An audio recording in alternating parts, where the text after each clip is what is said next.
So, what's going to happen to property in the US, in the UK, and in Europe, especially in the US, if Kamala gets in or if Donald Trump gets in? This is Mayor Walensky with Driving Markets, giving you an update on financial markets. Don't forget that we have seminars, courses, we have workshops, we have a beginner's course running, we have a mentorship program, do one-to-ones. We have the full works. Okay, so after the presidential debate between Donald Trump and Kamala Harris, one of the points that Kamala Harris raised, she said under her administration, which is a bit unusual because she is vice president at the moment. So I'm just wondering, why is she waiting for this particular proposal? What's the proposal? The proposal is that she will give all first-time buyers $25,000 to help them get on the ladder.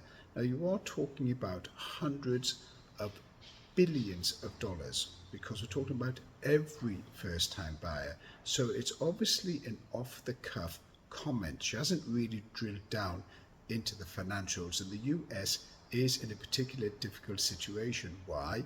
Because federal spending is already sky high.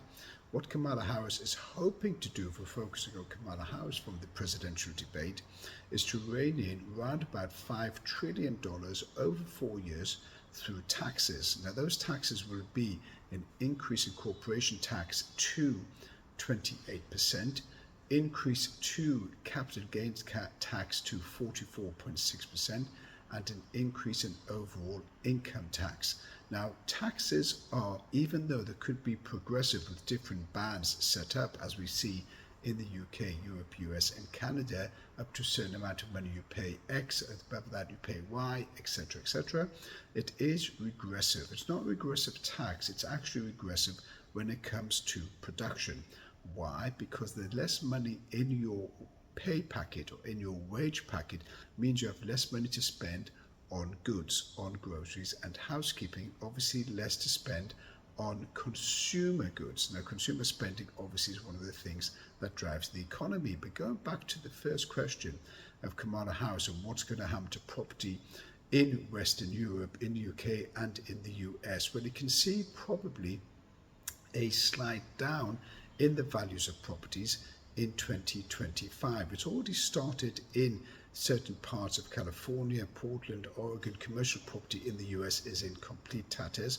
Just look over to Asia, Southeast Asia, China, you'll see their property sector, commercial and retail, is completely destroyed, and that's got further downward trend to go, further downward falls to go, and China being the number 2 global economy obviously is one to watch. And what's going to happen in the US is that you're going to have further property falls in the commercial sector, and you're going to have falls in the residential sector. We've seen it in Florida. In Florida, you've got up to recently 25-30% property falls in certain areas like Sarasota, for example, or you've got Fort Lauderdale. So you've got properties that are falling significantly due to new regulation, but also due to rising unemployment. So unemployment in the US is going to continue rising, and that rise in unemployment is going to end up causing the property sector to fall, because they'll end up going into default, and the US banks, or the US regional banks, which are the ones I've spoken about previously,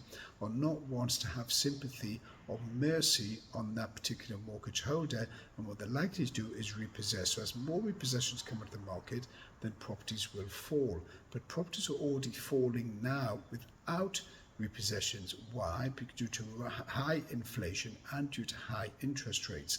Now, interest rates will fall. The Fed will aggressively push down interest rates over the next quarter. I suspect that they're going to go down to around about 3%, which would be a 6 to 8 times rate reduction as far as the US is concerned.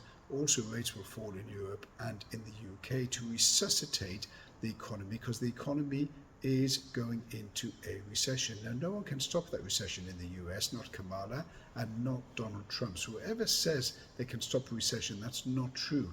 What they may do is speed up the recovery out of the recession, but not necessarily stop the recession. So property prices will be affected and will be impacted. So you will see property prices fall across the board. There will be certain niche areas where the super rich get involved. You might not see a fall there because the super rich are not so much affected by recession or global slowdown.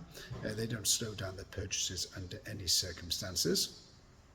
But overall, you will see property fall, which would give further opportunity for people to get involved at a later date. So that later date would be probably towards the last quarter 2025 going into 2026 if you're talking about residential property. So residential property expected to fall 30%, maybe some say 50%. It is happening in California, it is happening in Florida and parts of the UK.